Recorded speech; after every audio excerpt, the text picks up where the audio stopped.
오늘은 누가복음 15장 18절부터 24절의 말씀을 가지고 항복하고 포기하면 역사가 일어납니다 라는 제목으로 말씀을 증거하겠습니다.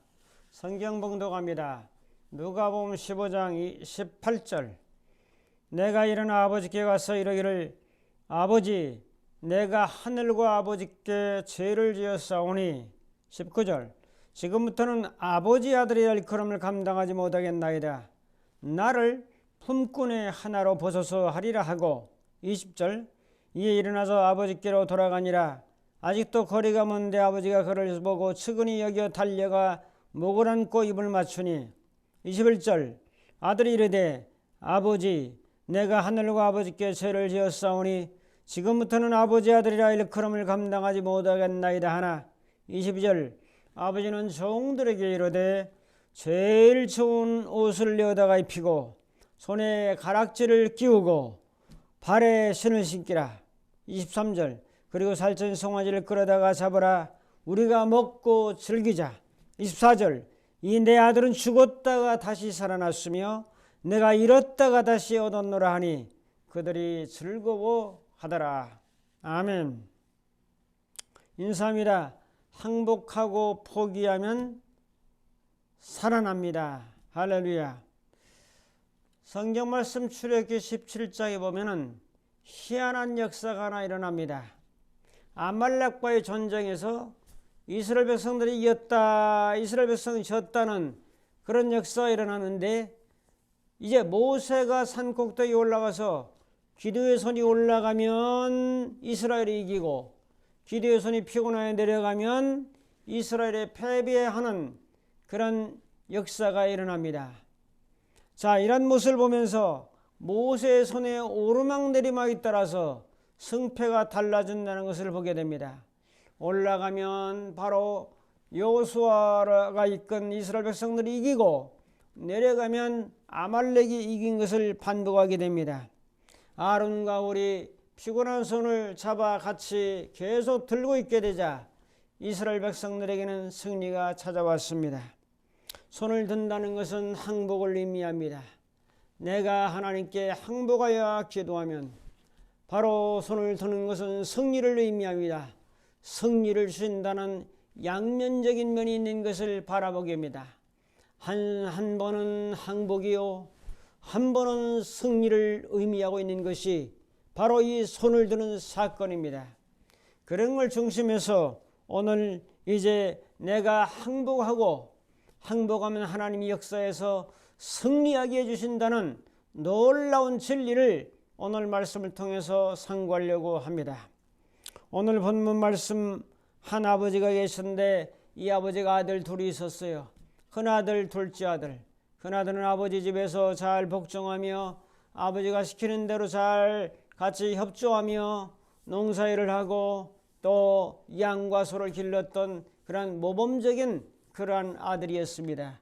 둘째 아들은 호기심 많고 또 욕심도 많고 또 여러 가지 감정의 기복도 심하고 했던 그런 아들이 하루는 아버지 제게 주실 유산을 미리 주십시오. 제가 외국에 가서 사업을 해서 성공해 가지고 돌아오겠습니다. 이 말을 들을 때 아버지는 시큰둥했겠죠. 왜? 어려서부터 그 녀석을 알기 때문에 제가 허풍을 떨기도 하고 너무 감성적이기도 하고 즉흥적이기도 하고 저렇게 인내하며 목표를 세우고 꾸준히 갈 사람이 아니라는 것을 아버지는 너무나 잘 알고 있었습니다. 그러나 자식에게는 부모가 없다고 둘째 아들이 요청한 대로 하도 졸라하다니까 재산을 분깃을 나눠서 둘째 아들의 목을 나눠주게 됩니다.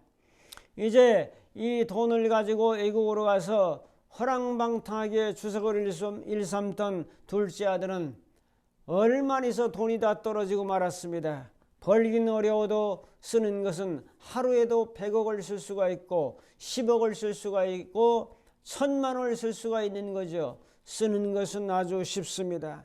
인생을 쌓아 올리는 것은 어려워도 무너뜨리는 것은 하루아침입니다. 김정은이도 연락사무소라든지 그 호텔이라든지 이런 것들 짓는데 얼마나 오래 걸렸습니까? 1년 2년 막 걸린 것을 폭파해 가지고 한순간에 무너뜨리지 않습니까? 여러분, 탑을 올리기는 어렵지만 무너뜨리는 것은 아주 어려운데, 돈을 벌기는 어려워도 돈을 쓰는 것은 허랑망탕하게 쓰니까 금방 친구들과 더불어 돈을 다 쓰고 말았죠. 그 땅에 기근이 들면서 고통과 괴로움과 배고픔이 찾아오자 돼지시는 집에 가서 이제 종살이 하면서 거기서 먹을 것이 없어가지고 돼지가 먹는 주의 열매를 먹으면서 완전히 알거지가 되고 말았습니다. 이때 생각한 것이 바로 아버지를 생각한 거죠. 고난을 당하고 아픔을 당하고 배고픔을 당하고 또한 여러 가지 고통과 괴로움이 와야 아버지 생각이 나는 거죠, 사람은. 그래서 아버지 집에 돌아와야 되겠다라고 결단하는 그런 사건이 바로 오늘 말씀이고, 이 본문을 통해서 아버지는 이 거지 같은 아들을 박대하지 아니하고 사랑과 은혜로 환대하는 그런 모습을 통해서 무언가 깨닫고 몇 가지 살펴보려고 합니다. 첫 번째로 하늘과 아버지께 죄를 지었다고 둘째 아들은 고백합니다. 18절 봅시다. 내가 일어나 아버지께로 가서 이르기를 아버지 내가 하늘과 아버지께 죄를 지었사오니, 아버지 집에 돌아오는 아들은 이제 하늘과 아버지께 죄를 지었다고 고백합니다. 잘못했다고 고백하는 것은 용기입니다. 용서를 구하는 것은 자기가 포기되어야 됩니다. 그래서 아버지께로 돌아오는 것은 위대한 결단이다라고 작은 첫째로 살펴봅니다. 거지로 살아갈 때에 아버지가 생각이 났으며 아버지 집이 생각이 났죠. 아버지가 생각나는 것은 은혜입니다. 거지가 되니까 아버지가 생각나, 배고프니까 아버지가 생각나. 그래도 아버지가 생각나고 아버지 집으로 돌아가야 되겠다고 결단하는 것은 하나님의 은혜인 줄로 믿습니다. 아버지가 생각이 안 나면 거지가 되어서 인생 끝나는 거죠. 둘째 아들은 아버지를 생각했다는 것은 아버지의 사랑을 기억했다는 거죠. 자, 그럼 두 번째로 아버지께 잘못을 고백했습니다. 21절에 아들이 이르되 아버지 내가 하늘과 아버지께 죄를 지었사오니 지금부터는 아버지의 아들이라 일컬음을 감당하지 못하겠나이다. 저는 이제부터는 아버지의 아들이 아닙니다. 하늘과 하나님과 아버지께 죄를 지었습니다라고 고백하는 거죠. 여러분, 내가 지은 죄를 인정하기는 쉽지 않습니다. 누구나 변명을 하게 됩니다. 공개적으로 다른 하인들이 다 보고 있는 상황에서 아버지 앞에 알거지가 돼가지고 아버지 이제 앞에 엎드려 고개를 숙이고 하늘과 아버지께 죄를 범했습니다라고 말하는 것은 대단한 결단과 용기와 자기 낮춤이 있었던 겁니다. 돈을 다 탕진해 버렸죠. 아들이 버는 돈이 아니라 아버지가 버는 돈을 다 탕진해 버린 거죠. 둘째 아들이 번 돈이 아닙니다. 재산을 다 탕진했다고 하는 것은 아버지의 땀과 헌신과 수고를 쓰레기통에 넣어버린 꼴이 되고 마른 것입니다. 그러게 둘째 아들은 고백하며 회개하는 겁니다. 자기의 잘못을 인정하고 시인하고 고백하는 거죠. 이것을 회개라고 말합니다. 둘째 아들의 회개는 진정 새로운 삶을 열 수가 있는 거죠. 세상에서 죄악에서 마귀에서 어둠에서 잘못된 자리에서 뉘우치고 돌이켜 돌아오는 것이 바로 회개입니다. 뉘우칠래 고칠게 고침의 자리로 돌아오는 것, 이것이 바로 생명의 길인 줄로 믿습니다. 그건 두 번째로 아버지 아들의 권리를 포기했습니다. 19절 21절 다시 보면은 이제 나는 아들이라고 일컬음을 감당하지 못하겠나이다. 품꾼의 하나로 써달라고 고백합니다. 21절 아들이 이르되 아버지 내가 하늘과 아버지께 죄를 지었사오니 지금부터는 이제 아버지 아들이라 일컬음을 감당하지 못하겠나이다 고백합니다. 이것은 뭡니까? 작은 첫째로 항복선언입니다. 항복선언. 자기의 삶이 잘못되었음을 깊이 뉘우치고 두 손 들어서 항복을 선언하는 겁니다. 항복은 싸움에서 자신이 진 것을 상대에게 인정하고 상대에게 굴복하는 겁니다. 상대에게 무릎을 꿇는 것입니다. 여러분, 저 아들은 이제 두 손을 들고 항복합니다. 저항이 없겠다, 공격도 없겠다, 백기투항을 하는 거죠. 요구도 없겠다. 완전히 겸손해졌습니다. 여러분, 거지가 되어 돌아온 둘째 아들의 몰골은 이루 말할 수가 없습니다. 남루한 옷을 입고 나타났습니다. 옷에는 노숙자 냄새가 납니다. 빨래를 안 해가지고 옆에 가기가 역겨울 정도로 힘들었습니다. 손에는 귀금속도 아무것도 차지 않았습니다. 신발도 다 떨어진 샌들을 끌고 왔습니다. 못 먹어서 빼짝 마른 멸치와 같은 상태가 됐습니다. 둘째 아들은 너무너무나 낮아서 창피를 느끼지도 않았습니다. 아버지를 찾아온 것이 은혜입니다. 항복하고 아버지께로 돌아오는 것이 은혜입니다. 지금 중요한 것은 아버지께 항복을 선언하는 겁니다. 항복! 성도님들에게도 중요한 것은 항복 선언입니다. 많은 사람들이 하나님 아버지께 항복이 되어 있지 않습니다. 여러분들이 하나님께 항복을 선언하면 놀라운 일들이 전개됩니다. 둘째 아들은 항복을 선언하고 돌아오면서 완전히 인생이 달라졌습니다. 아버지에 대한 태도가 달라졌어요. 아버지를 존경하는 마음으로 바뀌었습니다. 아버지를 사랑하는 마음으로 바뀌었습니다. 항복하면 승리합니다. 항복과 승리는 둘 다 손을 드는 것입니다. 하나는 항복이요, 하나는 승리입니다. 여러분, 항복의 조항들을 살펴보겠습니다. 나는 예수님께 항복합니다. 나는 하나님 아버지께 항복합니다. 나는 성령님께 항복합니다. 둘째 아들은 아버지께 항복했습니다. 아버지께 항복하면 좋은 일이 일어납니다. 여러분이 하나님께 항복하지 않아서 그렇지 완전히 백기토하 항복하면 하나님께 좋은 일이 일어납니다. 어떤 것들을 항복해야 될까요? 영의 생각에 육신의 생각이 항복해야 합니다.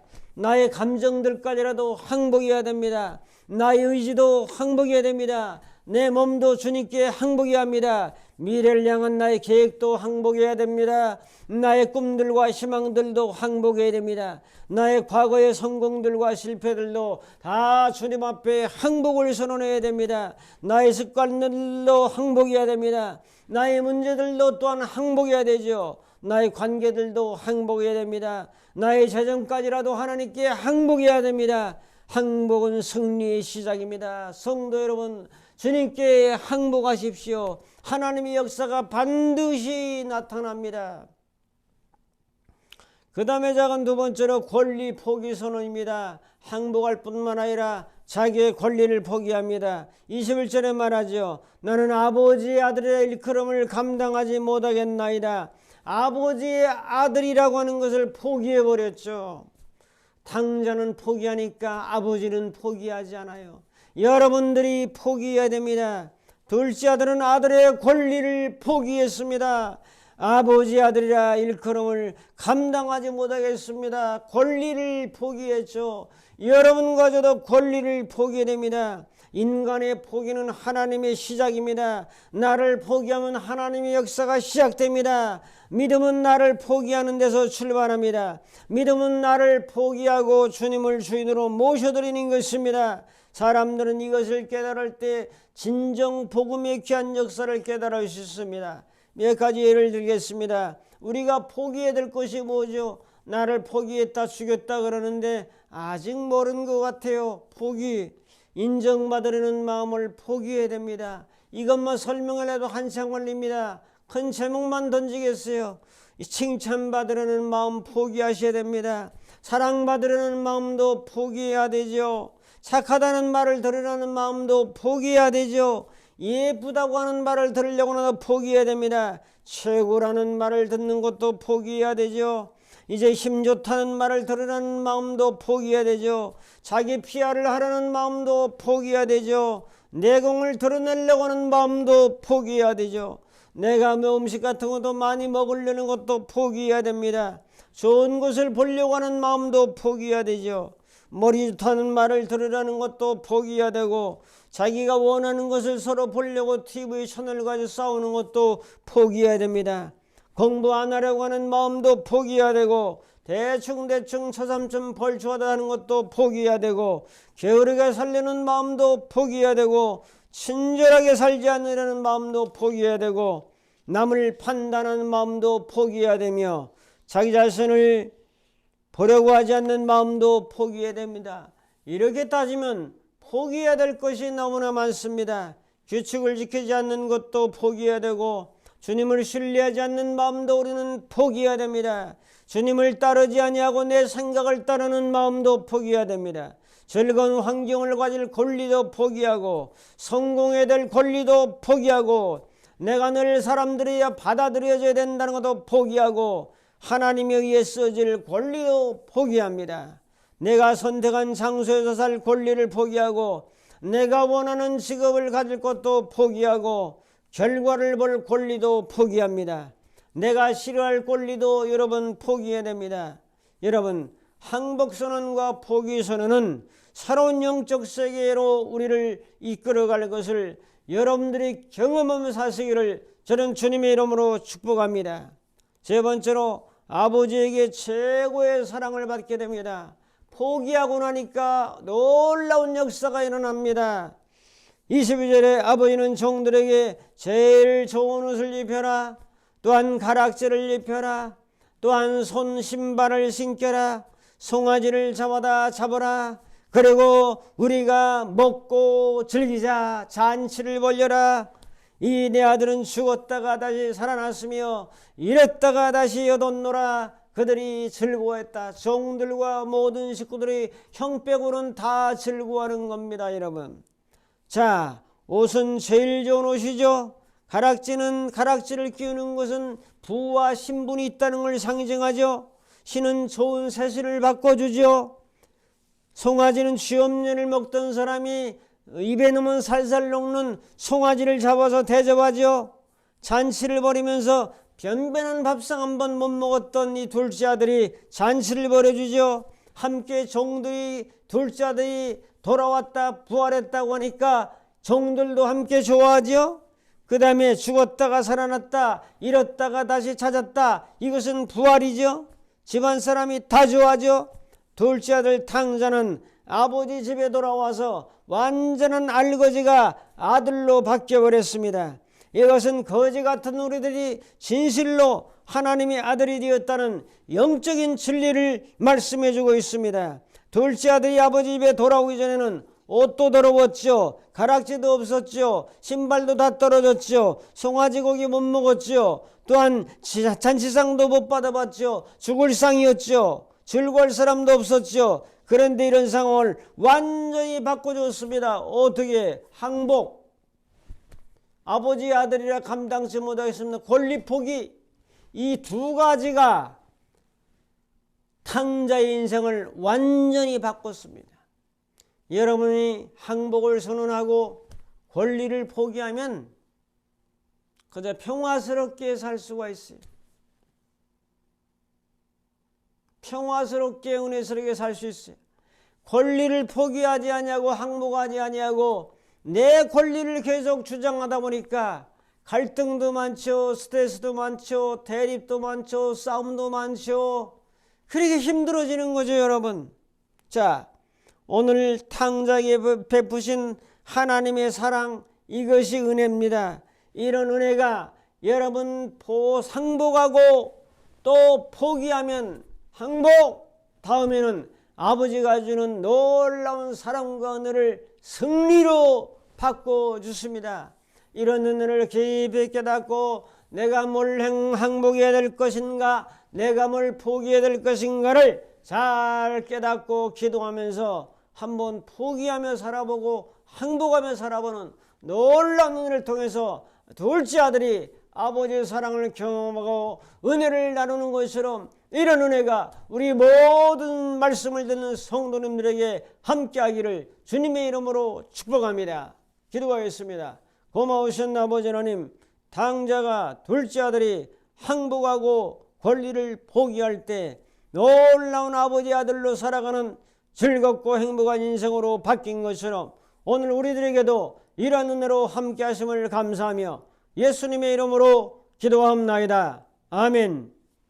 이제는 우리 주 예수 그리스도의 무한하신 은혜와 하나님 아버지의 극진하신 사랑하심과 성령님의 감화 감동 인도 충만 교통하심이 항복하고 자기 권리를 포기하고 그렇게 삶으로 하나님의 은혜의 장중에 들어가기로 결단하는 모든 심령들 머리머리 위에 저들의 가정과 섬기는 교회와 이민족과 전 세계 위에 이제부터 영원토록 함께 있을지어다. 아멘.